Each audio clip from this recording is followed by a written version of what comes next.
I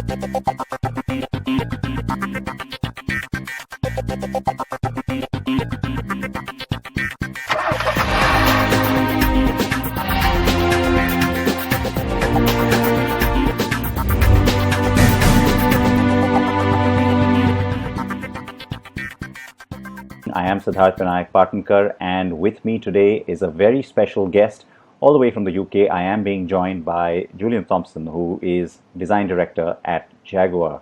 And there he is, all set. Julian, it's wonderful to see you. Good evening and good morning to where you are right now. Wonderful to have you. Hello. Great to be here. Great to join you. Thank you. No, it's my pleasure. And I think I've been wanting to do this for a while and have you on the show. So it's really great that you gave us the time today.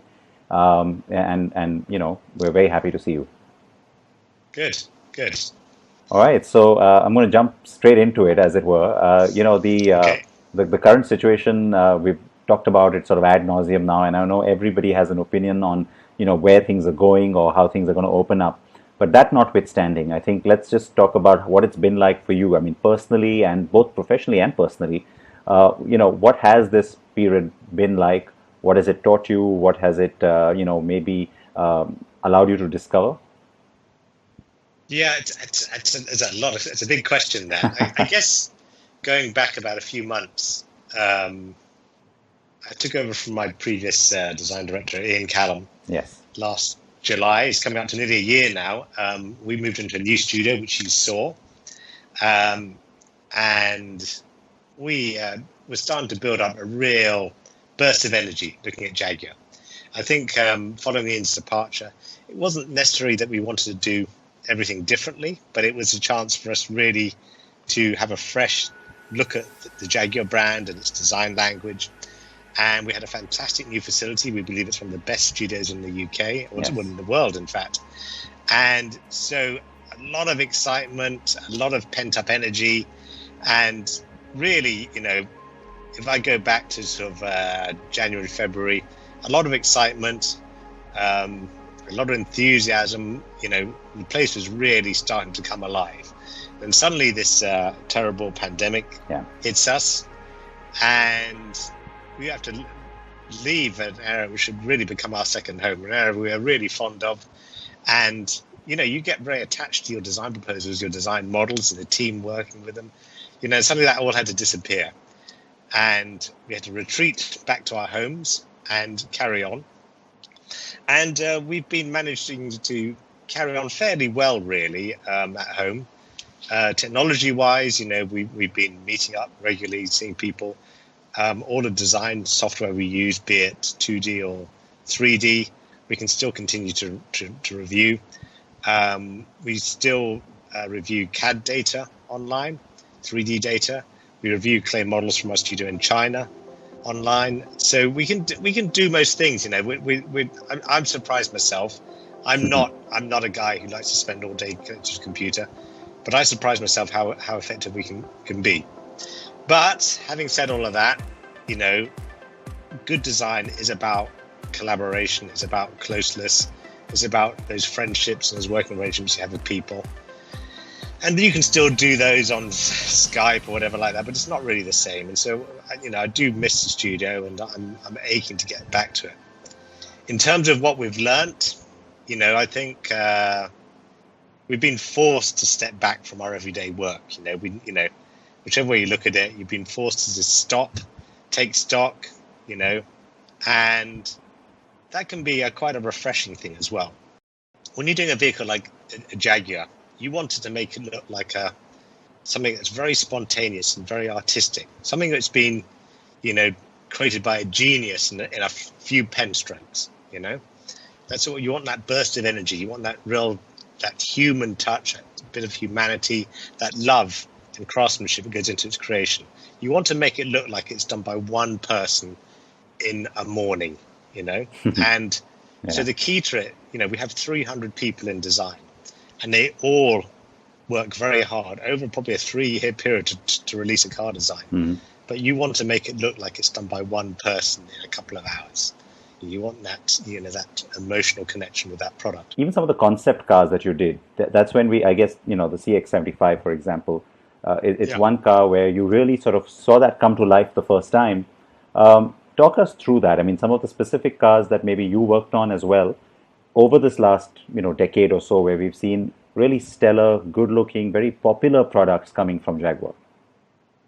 Yeah, I mean, I joined Jaguar only 6 months after Ian Callum he I joined in know you both 99, I joined worked in really 2000. closely. Yeah, Yeah, and I've always run advanced design. So I've always yeah, run the first part of the project. So every single Jaguar we've done, be it concept car or production car, had started with my team then, and it's grown.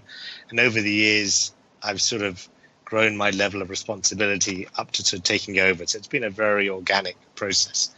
Um, and we've gone through different phases. When we started in 2000, the brand was in a very sort of retro phase, yeah. and our job there was to really drag it into the present day, Hmm. very sort of contemporary products. And we did a lot of very controversial things which weren't liked by the management at the time. So vehicles, our concept cars like the R Coupe and the RD6, Yeah. they weren't liked at all by our management then, because they were so set in their ways. It's very much a company which had a very respected and very well understood set of design values, but they just stopped. And so we had to really bring them forward.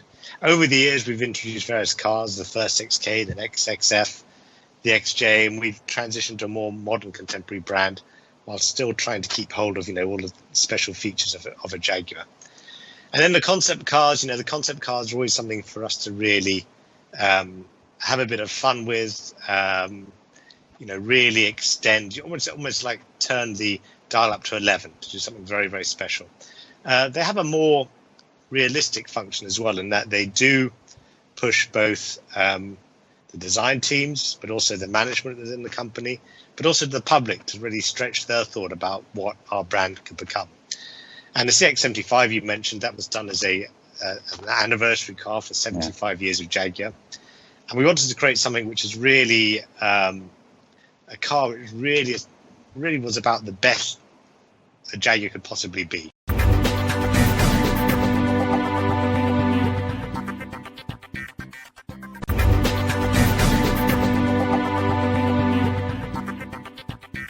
The I-Pace in many ways, of course, a triple winner for us at the World Car Awards as well, which we were very thrilled about.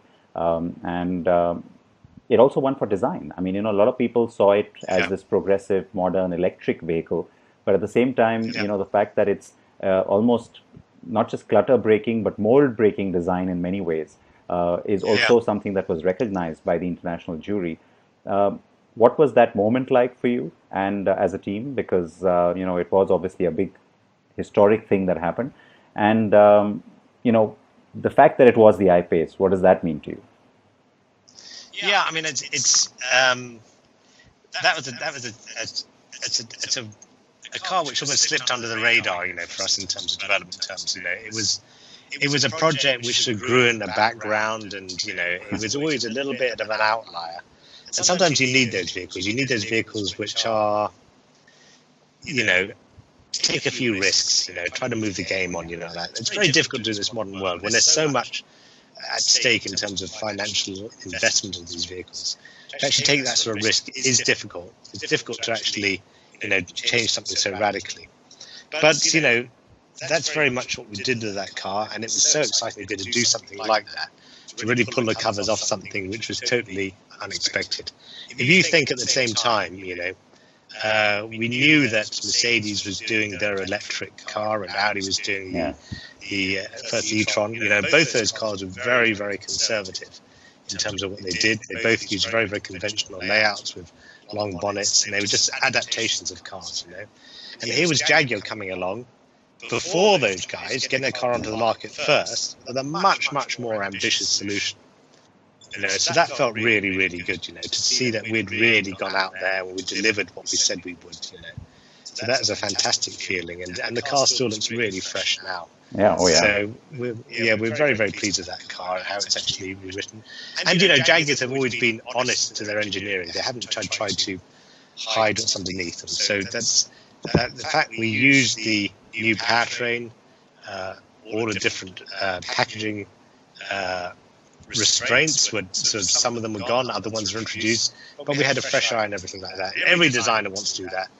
A designer doesn't want to hear, okay, we're going to do a new version of this, and can you do it a bit like before, but put a bigger boot on it? The designer doesn't want to hear that. Yeah. How does that set you up now for future electric and maybe electrified vehicles, whether it's a hybrid or anything else, or maybe even one with an ICE engine? But how does that set you up in terms of the understanding, the experience, the capability that you now have? Yeah, I think we're a great believer in electric cars, as you know. We're going to be electrifying in some form or other all our future vehicles from now on. We'll have some degree of electrification. I guess, the transition to electric cars and how quickly it happens is very, very difficult for the industry to really to cope with, because it's different depending on people's tastes. It's different depending on people's confidence, and probably the most challenging thing is really legislation restrictions globally. Different attitudes. You've seen the price of oil falling away in the last few months, and the resurgence of conventional cars in the States because of the political situation as well there. And so things we thought were going to happen quicker than they are happening. In some areas have been delayed, and then some areas are adopting electric cars quicker than we thought that they might. But it's really difficult because you can't just make cars which do everything. You have to make a bet on what's happening in the market. Unusually fortunately for us in the UK, in April when the car market pretty much dried up, the second best selling car in the UK was actually the Jaguar I-Pace. Because in this COVID time, when everyone's stressing out about health and well-being, if they were going to buy a car, they wanted a car which made a very strong statement about cleanliness and health and less pollution. And so the I-Pace did very well against a very harsh, threatening external environment. So I hope electric cars are adopted very, very quickly. They're obviously victims of infrastructure as well, which is down to local governments as well. But I think they are a good solution. I think they provide a very good driving experience. We've made no secret that the next XJ will only be available as an electric car. And when you talk about electric luxury cars, electric cars bring you great refinement, a lot of very, very instant power, which is totally silent. They're very, very clean. They have no pollution. They emit no CO2. So they're very good for urban environments. A lot of these limousines are used purely in an urban environment, as you know. And so as a type of vehicle, luxury sedans, are very well suited to electric cars. In Jaguars, where you want this velvety smooth but huge amount of power and absolute serenity and tranquility in how it goes forward, they really do suit electric very well indeed. So we think there's a big future for that. I think we need to see more work on electric sports cars. I think the fact that to get more power you need more weight, and weight is the opposite of agility often. So we have a bit more work to think about what electric sports cars might mean if we're talking about ultimate performance. That's something we're very interested in, and we've got lots of good ideas about that going forward. I'm actually really excited by what you just said, and to be fair, I think everybody kind of expects that. The fact that you have made some bold statements, not just in terms of what you've said as a company, but also with the products like the I-Pace and then the declaration on the XJ. Before we start talking about that, though, the XJ itself, many people have been waiting for a long time to see more about it, and I understand you can't share specific details, but if you look at that project from the time it first started, it's coming off of a previous generation car that's already been successful, was also considered extremely good looking. What was the sort of direction that you wanted to take this car into, the nameplate? I can't talk too much about it, but I will say that XJ, in its original form, going right back to 1968, took a different path to other, what we call known as F segment type cars. F segment is 7 Series, S Class, Audi A8.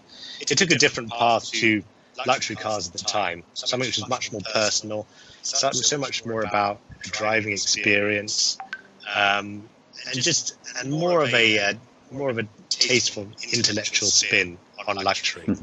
And that's what Jaguar is about. It's more of a personal connection to that car, something which you really, the person who owns the car really connects with. You can sit in the back of a new Jaguar XJ and enjoy it thoroughly, but equally you'll enjoy it probably more if you drive the thing as well, and that's what makes Jaguars unique and so special. I think we're not about trying to do a big show-off, in-your-face car. We are about something which is slightly understated, which really respects the choice of the driver and his tastes and his knowledge as well. And so the Jaguar always tries to connect in a more emotional level in that respect. So it does try to rewrite the rule book, and I feel very successfully. It's not your typical, 3-box luxury sedan. That's not what we want to do. I don't think that type of car is right for the future, and certainly not right for Jaguar. The conversation about the Lotus Elise was something I was going to have with you anyway. You mentioned your years at Lotus. Not everybody gets to work with a brand like that, which is not just niche, but also almost hallowed in some ways. And people, you don't always get to see one on the road. Many people haven't seen a Lotus ever on the road, for example. Certainly not in these parts. What was that like? I mean, to be able to, put your name to a car like the Elise? I think when you design a car, you get the best possible results if you're designing a car for yourself. You really, at the point in time when you're designing a car and you really believe that's the car you want and you know best. And then if you're fortunate enough to find some like-minded people, and it was my best friend, Richard Rackham, who did the chassis, and you do that together, and then someone just gives you the ability, the tools, the money, the brand, it doesn't get any better than that. So come together with friends and design a car for you guys, is the ultimate. And I couldn't do an Elise now because, my back is too stiff. I'm not as flexible as I used to. I'd find it too harsh. I'd find it too compromised. And I drove my Elise day before yesterday, and I still like it, but it's a little bit ridiculous now when I look at it. I couldn't design a car like that now, but at the time that was what I really truly believed in, and luckily we found several thousand people who shared that view as well. And also I think we had a point in time where that company was before the Elise in a bit of a poor position. People had lost belief in it, didn't really know where to take it. And so you just got the people who really, really wanted to do that car come together. The people who would, when other people had given up on it, you got the people who really thought there was something there. So a small team of people with a real passion, designing something for themselves, and given the keys to the treasure box of Lotus, given the responsibility to do that, it's fantastic. And we've had the same opportunity with Jaguar as well, myself and Ian Callum. We've gone in there, and they said to a couple of car geeks like myself and Ian, saying, "Come on, here it is. It's yours now. Sort it out." And that's the ultimate dream for any car designer. The current portfolio. It's an unfair question because it's like asking to choose between your children, but a car that stands out for you. On what's your favorite design in the current model lineup? It will always be the sports car. I mean, the sports car should always be the one that draws you to it, because the sports car does represent the best of the brand. It's the ultimate opportunity for the aesthetic and the proportion and the beauty to come alive. So it's always going to be the sports car. So probably it's got to be the F-Type coupe. Are you happy with the way the facelift has been received? I mean, there's been a lot of positive talk about how the car looks now and almost looks like an all-new model, and yet retains its character. Yeah, no, it looks very good. And I think when you see them on the street driving around, they look a lot lower and squatter and more, a nice proportion. More menacing. Just by some fairly simple changes. Yeah, it's true. I mean, I remember the first time I saw it, I was a bit surprised because you didn't expect that level of change, and yet when you looked at it, you didn't know that there was that many things that were changed. So Yeah. it Yeah, no, does no, come it's been across very good. well. Yeah, no, no, it's been very successful for us. I'm extremely optimistic about everything that will come from you and your team. We can't wait for you to continue to sort of delight us and excite us. Thank you. It's always a pleasure, and it's wonderful speaking with you today. Yeah, and you. And all the best to you and all your readers. And I wish you all well and a healthy, good time. And hope you all have a great time, even during this terrible time, and look after yourselves and your families. Thanks very much. Hope we can meet sometime soon, and maybe this year, if I can at least hope for it.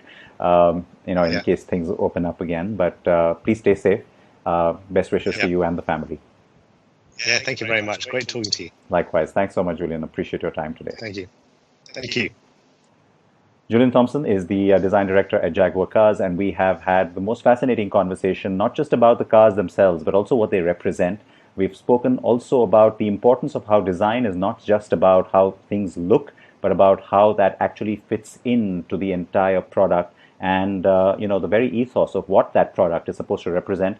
Eventually, not to the company, not to us here who like to assess these things, but of course to the owners, the buyers who experience these cars, who live with them.